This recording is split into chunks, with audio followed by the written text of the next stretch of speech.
1921 marca una época importante para la historia de México, que es la consolidación de la independencia, que a partir de los tratados de Córdoba pasa luego a firmarse el Acta de Independencia. 100 años después, 1921, vuelve a ser un parteaguas en la historia, no nada más historia con mayúscula, la historia, sino de la historia de la cultura en México. 1921 ha sido considerado un año axial para la cultura mexicana.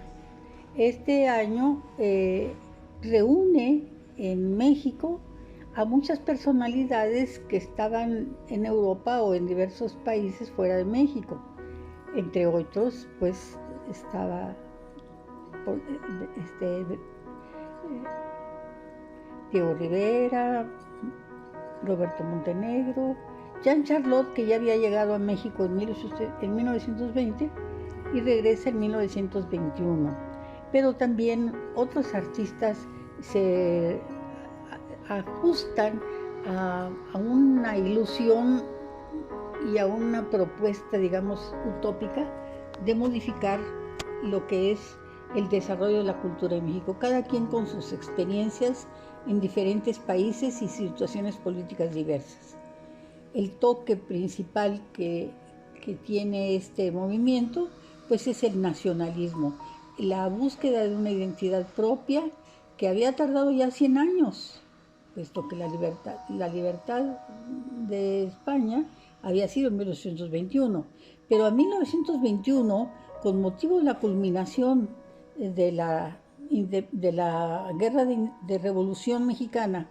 y que ya se había establecido una constitución para manejarse políticamente todos los ciudadanos y que ya había ingresado al poder ejecutivo un personaje como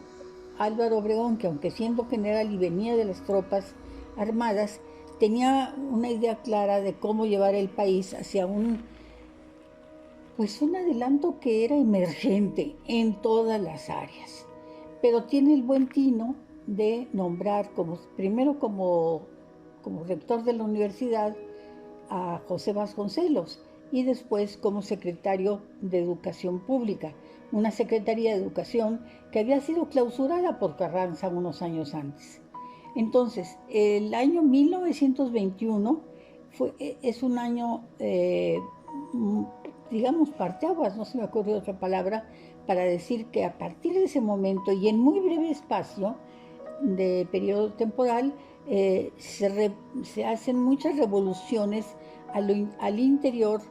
de los diferentes grupos, tanto en la literatura como en el arte, como en la arquitectura, como en la promoción de las artes plásticas, tanto populares como especializadas en el arte, en el gran arte, digamos. No era insólito, ya se venía gestando al interior de personalidades o de incluso grupos minúsculos. No cabe duda que la revolución, el movimiento, digamos, comillas, revolucionario, que fue una huelga estudiantil de 1911 en la Academia de San Carlos, ya traía el germen de un cambio, no solamente de ideas, sino de acciones en derredor del arte, de la práctica artística, las escuelas al aire libre o los temas y el tratamiento de los temas, como en el caso de Saturnino Ran, o como que fusionó en un solo mural las dos corrientes, la hispánica y la indigenista. En fin, había ya esa raíz que quería aflorar, pero no había logrado manifestarse de la forma en que se hizo de una manera categórica. Para la maestra Raquel Tibol, hablar del arte muralista mexicano, nacido en 1921, es hablar también, no se lo explica ella o no lo quiere explicar a sus lectores sin la liga inmediata de la Revolución Mexicana. Esto es para combatir una discusión o un debate que se había abierto cuando se hablaba del nuevo renacimiento mexicano, Dice, es que el Renacimiento mexicano estuvo muerto. No, no estuvo muerto, pero había caído en declive. La pintura mural tampoco estaba muerta, pero tenía otro espíritu. Digamos que la pintura mural, aunque como tal, como técnica tal vez había podido tener un continuum, porque desde la época prehispánica tenemos el testimonio de pinturas murales extraordinarias como las de Bonampak, las de Teotihuacán o las de Cacaxtla, entre muchas otras, son extraordinarias. Y luego en la época de la novohispanidad, pues también hubo pinturas murales que ejemplificaban todo el dogmatismo y el proceso de evangelización, y se lograba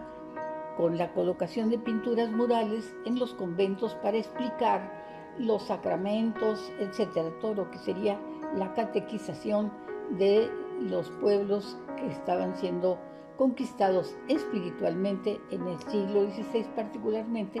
por las órdenes como los franciscanos primero, después los agustinos y los dominicos. Entonces, si queremos decir que el siglo XXI, con el nacimiento del muralismo mexicano, se abrió unas puertas al arte, sí, es cierto, pero vamos a definir cuál es ese arte que echaron a andar estos artistas. Primero que todo, hay que considerar que el cerebro de este movimiento pues sigue siendo José Vasconcelos. Él con un programa de desarrollo intelectivo muy ligado a un desarrollo espiritual que vinculaba no solamente al pueblo mexicano, sino al de las Américas. Él hablaba de pues una cosmogonía americana y tenía mucha fe en esa, lo que él llamaba la quinta raza, ¿no? Por eso el lema que acuña para la Universidad Nacional es de que por mi raza hablará el espíritu, pero es una raza cultivada, es una raza que lo mismo ha aprendido la pintura de Braque, de Picasso, de Juan Gris, o de pensadores importantes de la filosofía universal. Por eso su programa de literatura, de difusión de los libros, tenía que ver con Platón, con Plotino, con Aristóteles, con libros que eran indispensables en cualquier universidad del mundo. Y eso también le fue criticado a Vasconcelos, porque decía, ¿cómo? Apenas saben escribir y leer y escribir, y ya les está poniendo eso. Porque él nunca puso en duda, Vasconcelos, la capacidad que tenían los pueblos indígenas para aceptar todo lo que se les diera, y siempre y cuando se les enseñara a leer y escribir. Inventó un programa muy bueno dentro de la Secretaría de Educación, en la que se incluía a un pintor, un escultor, un promotor, una persona de la salud, un trabajador de la salud y de la higiene, un geriatra, más que geriatra, un nutriólogo, digamos. Eran campañas en donde, además de enseñar a leer y escribir, se enseñaba el uso de las plantas, cómo sembrarlas, cómo cultivarlas, pero sobre todo cómo procesarlas para la alimentación. Y para ello, para difundir todas estas ideas con palabras muy sencillas, pero en las que se incluía lo mismo un poema de Román Roland que una receta de frijoles de la olla, o de un guiso de flores de malbón, o de cómo guisar las flores de calabaza con epazote para una comida rápida. Esto se publicaba en un libro, en una revista que se llamó El Maestro, y esa revista llegaba a todos los maestros, sobre todo los maestros rurales, que hacían de ese libro una enciclopedia, porque nunca se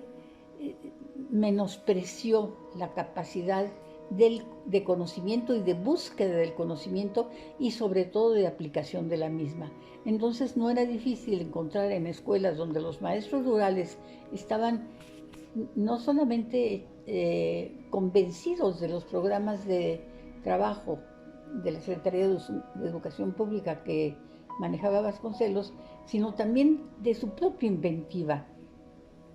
Se hacían programas en los cuales los bailes, las declamaciones, los concursos, todos favorecían las capacidades artísticas, creativas,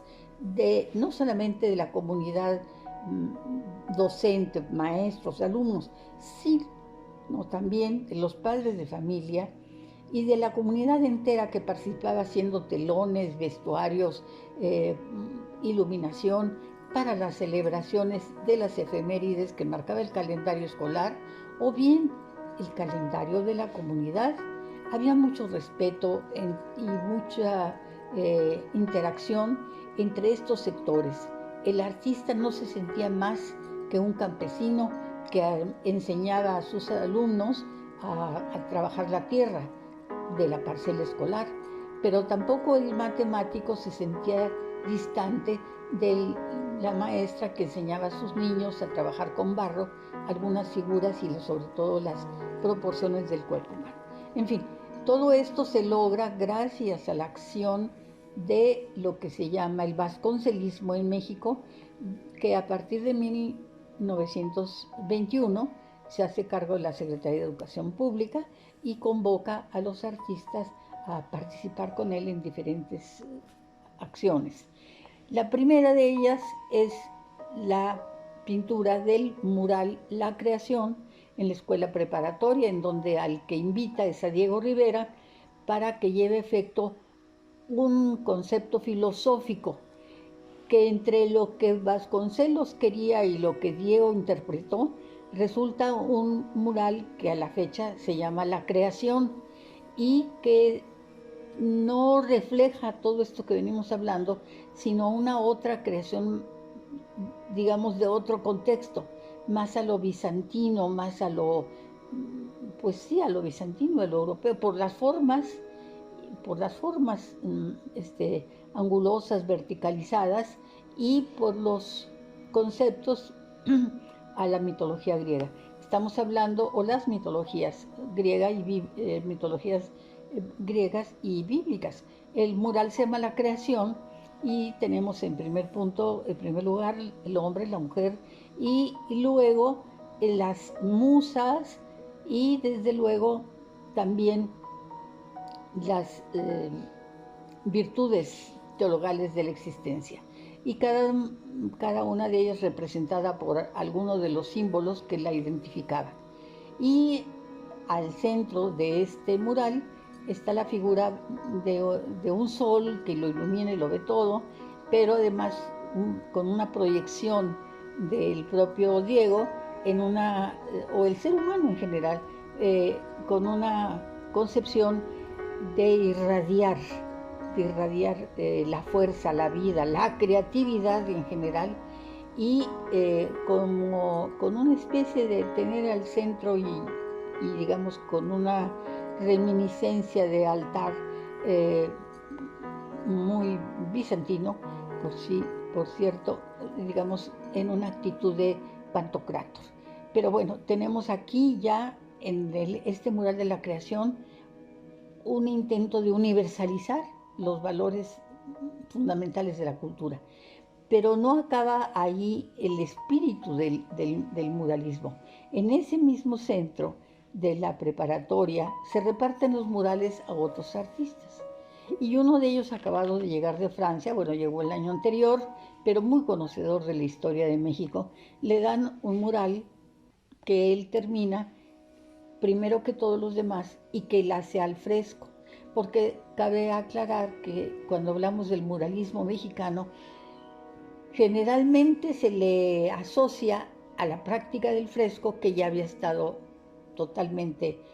olvidada, porque el mural de La Creación que hace Diego Rivera lo hace a la encáustica, que también es una reminiscencia de un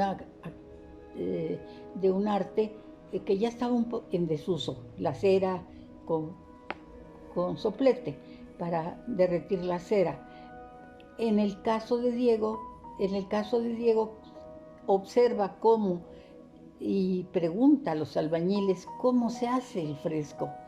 y él ya había visto los frescos y había visto trabajar los frescos en Europa, pero no los había aterrizado en un muro. Esta inclinación por los frescos y pintar murales ya estaba presente desde 10 años antes. Justamente José Clemente Orozco deja dicho en su autobiografía que a partir de las motivaciones que el doctor Atz, que llegaba de Europa, les había inculcado el deseo de pintar muros en grandes edificios, con ideas diferentes, pero que la revolución no permitió la continuidad de ese proyecto. Y dice Orozco en su autobiografía, nosotros dejamos los andamios montados 10 años y regresan estos nuevos muralistas y ya digamos que encontraron los muros con los andamios puestos. No fue de una manera literal, pero sí quiere explicarnos que la idea de hacer murales conceptuales o de historia, con temas de historia y sobre todo comunicar a públicos mayoritarios y no sentirse pintores para alguien privado, ni para el clero, ni para el gobierno, ni para las clases oligárquicas, etc. Bueno, entonces, el primer mural mandado a hacer por Vasconcelos es el de la creación. Pero un mural muy importante desde el punto de vista de la técnica, que es el fresco, y del concepto, es el mural que hace Charlotte en la escalera de la preparatoria, porque en ese mural lo que él representa es la masacre del Templo Mayor. Curiosamente, todos los que pintaron ahí, como Fermín Revueltas, Fernando Leal, pintan temas pues, que de la guadalupana o temas de orden un tanto costumbrista. En cambio, Charlotte es el primero que hace como un feedback. ¿Dónde estamos? Estamos frente al Templo Mayor. ¿Qué es el Templo Mayor? El Templo Mayor es el lugar donde los aztecas, o en ese momento los mexicas, fueron encerrados, digamos que traicioneramente, porque ellos iban a hacer una celebración de flores en mayo y Pedro de Alvarado no les deja salir y hace una gran matanza. No se puede hablar de guerra porque los indígenas no traían armas, ellos iban a celebrar con flores a sus ídolos. Y Pedro de Alvarado hace una masacre. Y el que pinta esa masacre en los muros de ese momento, en ese espacio, es Jean Charlot. A partir de entonces, bueno, Jean Charlot, Carlos Mérida, se suman al equipo de Diego Rivera, Ramón Alba de la Canal, Javier Guerrero,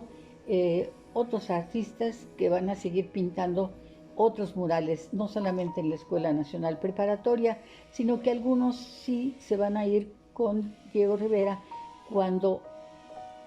Vasconcelos le ofrece los muros